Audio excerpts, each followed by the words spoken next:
This week's Siskel and Ebert review, a young boy befriending lonely Mel Gibson in The Man Without a Face. Dennis Quaid has a fiery passion for Deborah Winger in Wilder Napalm. And Jean-Claude Van Damme is running for his life in Hard Target.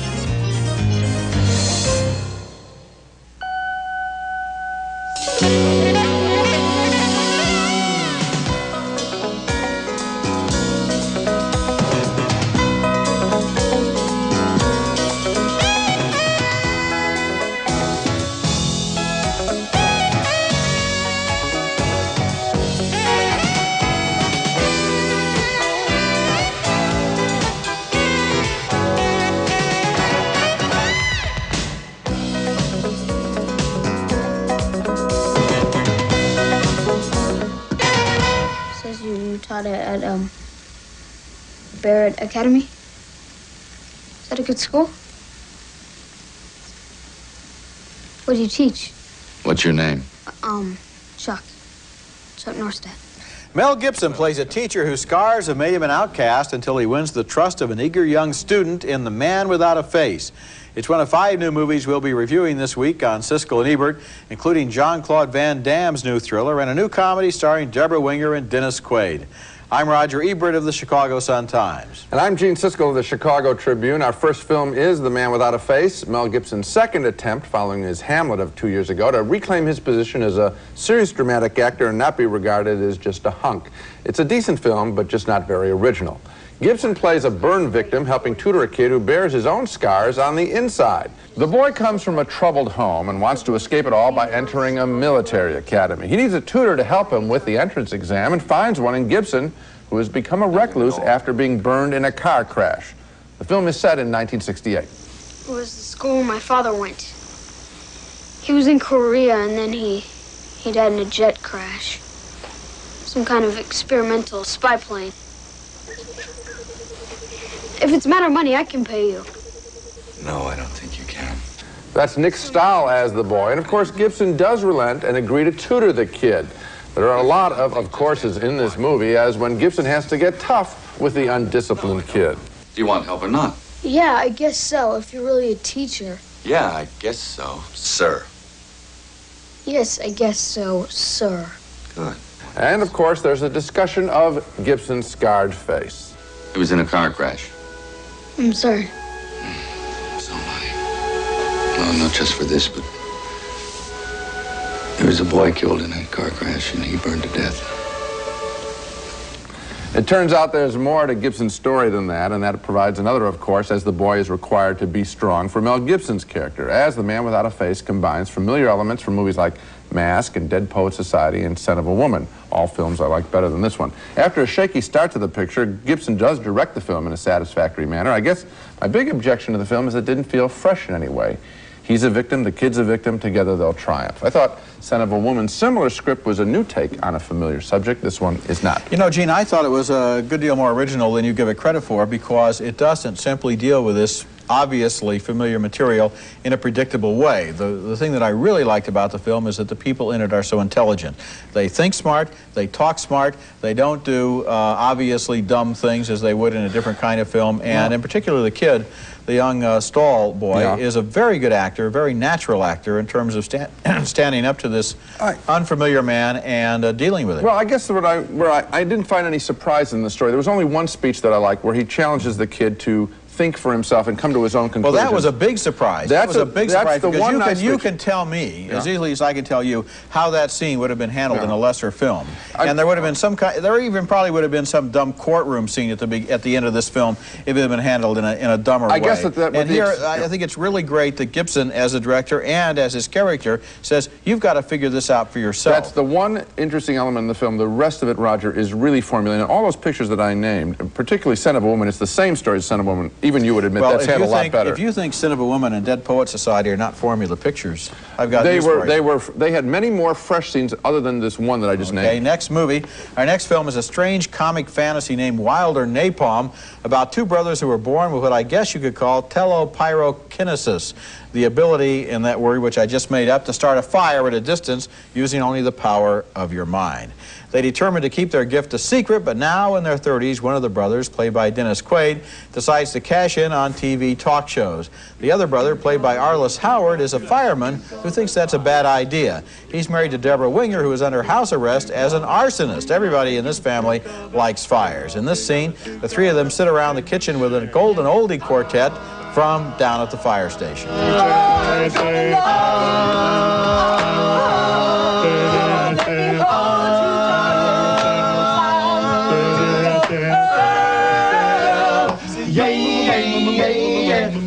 Fireworks break out when Quaid takes his brother's wife miniature golfing and cannot contain his passion or his gift for starting fires.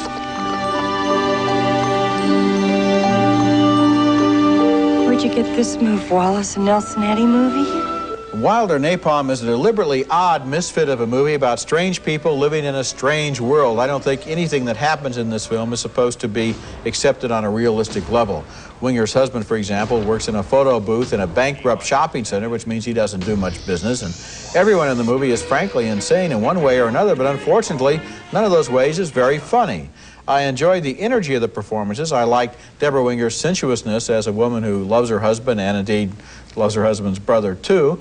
And I liked the movie's strange way of looking at the world these characters inhabit, but I'm afraid the whole thing is basically just an exercise in style. Absolutely, and it even gets worse than that because ultimately becomes an exercise in physical stunt effects of explosions. Yeah. I mean, the brother, Dennis Quaid, works as a clown in a circus that comes to town. Okay, so now you have the circus in the shopping center. Yeah. Well, at about halfway through this picture, I started a countdown on when the big Ferris wheel was going to be set on fire. And the reason why is because I knew when that occurred, the movie would be over, and so be it. I mean, it's too bad because Debra Winger, I still think, is one of the most interesting, exciting, and risk-taking actresses we have around. But this story, she's overwhelmed by fire stunts, and I think it's just one note. Does it occur to you that maybe there has been a markdown recently in Hollywood in the cost of blowing things up real big?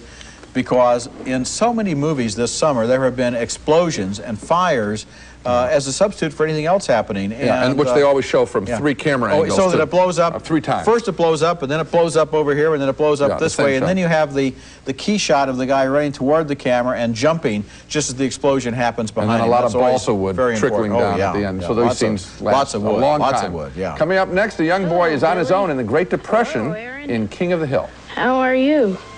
I'm fine. What did you have for lunch today? I had filet of sole. My grades were just as good, but everyone knew they were going to give the award to the teacher's pet. And then all the girls feel sorry for him because he's a charity case. What a phony. And did you see that outfit? I haven't seen clothes that funny since the circus was here. A boy experiences the agonies and ecstasies of growing up during the Depression in King of the Hill, a wonderful, original, highly engaging new film from Steven Soderbergh, the talented young director who made such a splash with his debut film a couple of years ago called Sex, Lies, and Videotape. King of the Hill is based on writer A.E. Hotchner's reminiscence of growing up in St. Louis in 1933 in a family under great stress. The mom is sick and has to go to a sanitarium. The dad is seriously in debt as a door-to-door candle salesman. And now the little boy's brother must be sent away. Uncle Nathan sent a letter saying he'd keep him until we can get back on our feet again. That way we save at least $1 a week. Soon the plucky young hero of the film, 12-year-old Aaron Kurlander, will be all alone as his dad leaves him for a job as a traveling salesman. Listen to me, Aaron. You're going to be okay. Little Aaron, marvelously played by Jesse Bradford, now occupies his family's hotel room by himself. And across the hall, he's introduced to the adult world in the form of a courtly drunk, Spalding Gray, and his frequent companion, a hooker played by Elizabeth McGovern. Lydia works for the hotel. Don't you, Lydia? What is it that you do? Oh, she's in the customer service department. With people his own age, his schoolmates, Aaron invents a fantasy world that includes glamorous imaginary occupations for his desperate parents. My parents are archaeologists, and they were on an expedition, and nobody's heard from them in a while, so I guess they're missing.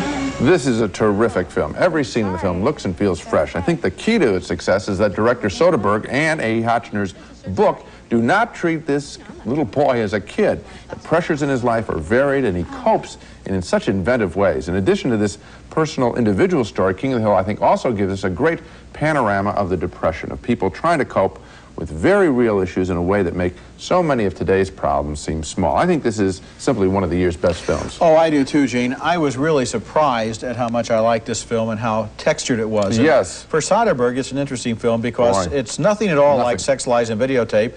And, of course, it's nothing at all like his second film, Kafka, which I felt was a complete well, this guy disappointment. Yeah, but I didn't think. But this guy is taking big chances in different areas. Yes, he is. And each one of these films goes in a different direction. Yes. And here, with this strong performance and all of the people around it, this entire gallery of supporting characters, really you wonderful. get a sense of people really striving to try to survive during a period of great economic hardship. And it's not all just a Norman Rockwell world where people are nice to the little kid. A lot of the people lie to him and cheat him and try to fool him, and it's not a fair world, but he fights and he survives. In this picture, my God, the things that are thrown at this kid are just, it's magnificent, the variety of scenes. This individual scenes in lesser hands would be made into whole movies, individual issues. Well, this is a good film, and on the basis of everything, Soderbergh really establishes himself as a major director. I think so, Roger. When we come back, Jean-Claude Van Damme in Hard Target, his new thriller.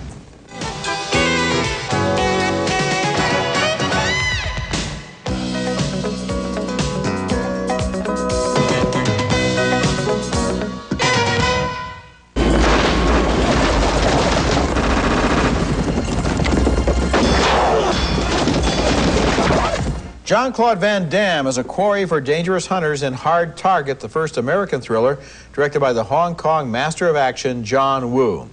The movie is an updating of the classic story, The Most Dangerous Game, about men who pay to hunt other men as if they were wild animals. In the film, Yancey Butler plays a young woman whose father is missing, and we know he's been tracked down and killed by the perverted millionaire hunters in the film, but she doesn't and wants to hire Van Damme to help her look for him. He's a Cajun from the bayou who's out of work. I'll help you for 2 days. You'll pay me $217. Soon Van Damme is hunting the hunters in a series of spectacular stunt sequences like this one. Of course, it's an unwritten rule in these movies that the bad guys are always incredibly bad shots.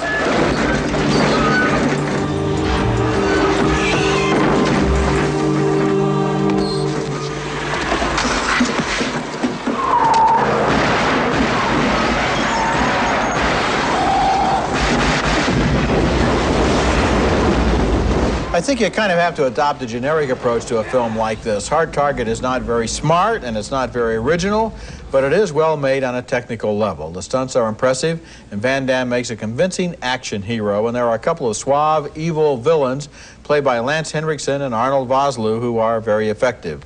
As an action picture, it's well made, but it never becomes anything more than competent action, and I just can't recommend it for that reason. I couldn't either, Roger. No. I mean, John Woo is a good filmmaker, and every shot here is an attempt to be very fresh. I think that, frankly, Van Damme is pretty wooden in the film, and I thought I was seeing, in many cases, something like one of these beer commercials, you know, with the great-looking people at the bar and the great stylistic stuff out on the highway and all that. And nobody, that would be Woo's fault. I don't know. He does like gimmicks. For example, when somebody's about to be shot, he shows them and then he freezes them. Yeah. Then there's a closer shot and he freezes that, and then a closer shot and he freezes that. And these are TV commercial techniques that sometimes work and sometimes don't. You notice the style. I think the reason is that you notice the style because there's really nothing of substance in the picture. And also in this movie, lots more scenes where things get blown up real big. You got that. When we come back, a mysterious illness baffles doctors across the globe, and the band played on is next. Look, one of my jobs is to make sure that I don't start a nationwide panic, all right? Is that worse than a nationwide epidemic? It's a compelling movie made for television from HBO Pictures, which, with this film and Citizen Cone and Barbarians of the Gate and that film about the Texas cheerleading mom with Holly Hunter, is quickly establishing itself now as an important source of reality-based movie making that is anything but a stepchild of the big studios. And The Band Played On is the AIDS story of how the disease became a plague and how the gay and straight worlds at first reacted with ignorance and indifference, and how the medical and scientific communities competed in bold and petty ways to eradicate it. Using a historical approach, the film takes us back to 1981 as an early data is coming into the nation's Centers for Disease Control in Atlanta. In 7 months, the number of cases jumped from 5 to 152 in 15 states. 7 months? Yeah, but the spooky part is that so far the mortality rate has been 40%. 40%? And according to the doctors taking care of these patients, the mortality rate could ultimately turn out to be 100%. This film has a star-studded cast as a public health official, played by Lily Tomlin, investigates San Francisco bathhouses. So how many men come here a night? Hundreds. Every night of the week. Some bathhouses more than 1,000. The main hero of the film is a gutsy disease control doctor played by the fine actor Matthew Modine, who confronts officials from the blood industry who are reluctant to pay for a test that would screen donated blood to see if it contains the AIDS virus. How many people have to die to make it cost efficient for you people to do something about it? 100? 1,000? Give us a number so we won't annoy you again until the amount of money you begin spending on lawsuits makes it more profitable for you to save people than to kill them. And one of the villains of the piece is a vain American doctor from the National Cancer Institute, played by Alan Alda, who is competing with French doctors to isolate the AIDS virus. But he wants solo credit. 10 times 10 times 10. My name is in every book ever written on the human retrovirus. Why would you get in bed with the French instead of me? Is you against the French? I thought we were all against the virus. Both Alan Alda and Matthew Modine are just great in each of those scenes, and many others in And the Band Played On, based on Randy Schultz's best-selling book. It's filled with that kind of urgency that only true stories contain. The film does run on and does sometimes scramble to pack in a lot of similar material, but what I love about And the Band Played On from HBO is that it respects our intelligence and ability to stay with this complicated story.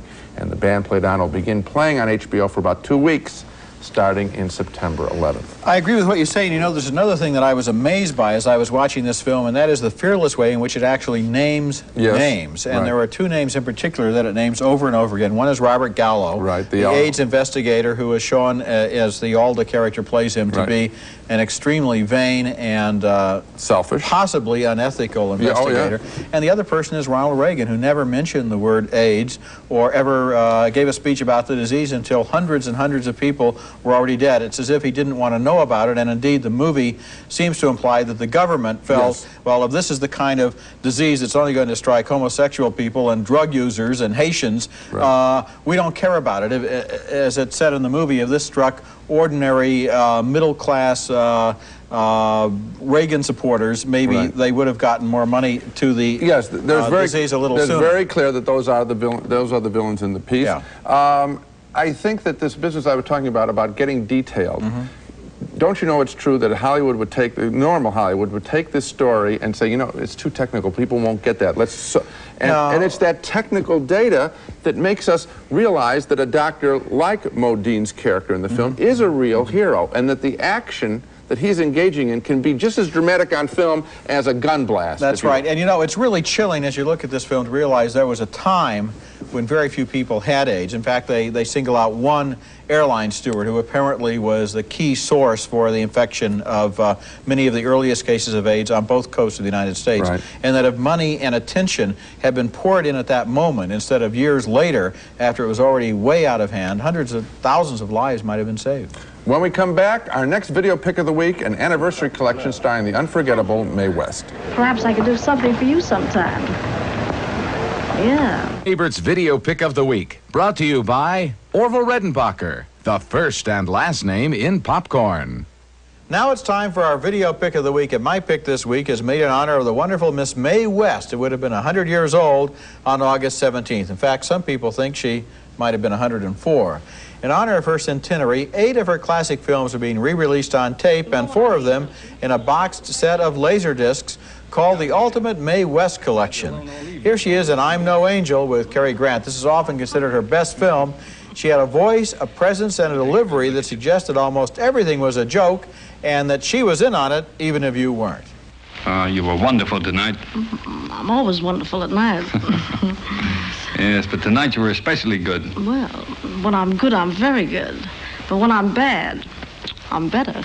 I'm not a sex symbol, I'm a sex personality, she once said, and you can see that here. It wasn't so much that she was irresistible as that she had a lot of fun acting as if she were. Your golden hair, your fascinating eyes and alluring smile and lovely arms, your form divine. Wait a minute. Is this a proposal or you're taking inventory? Mae West took a subject that in her time was surrounded by hypocrisy, silence, and shame, and just by saying out loud what a lot of people were already thinking, she carried out a one-woman social revolution. And now let's take another look at the films we reviewed this week. We had a split decision on The Man Without a Face, Mel Gibson's directing debut. I felt it was a smart and moving film, but Gene thought it was a formula picture. 2 thumbs down for Wilder Napalm, the odd romantic comedy with a good performance by Deborah Winger, but too many fireworks. 2 very enthusiastic thumbs up for King of the Hill, Steven Soderbergh's wonderful film with its great performance by Jesse Bradford as a youngster trying to survive the Great Depression. 2 thumbs down for Hard Target with Jean-Claude Van Damme up against professional manhunters. The movie is technically good, but empty. Finally, 2 thumbs up for And the Band Played On with its outspoken criticism of the early handling of the AIDS epidemic. It's going to play on HBO starting September the 11th. So King of the Hill is the one that we're both really high on this week. Very high on, and it's great to see HBO come alive and make a contribution as a major player now in Hollywood. That's it for this week. Next week, a special show, Robert Redford, classic star, maverick director. That's next week, and until then, the balcony is closed.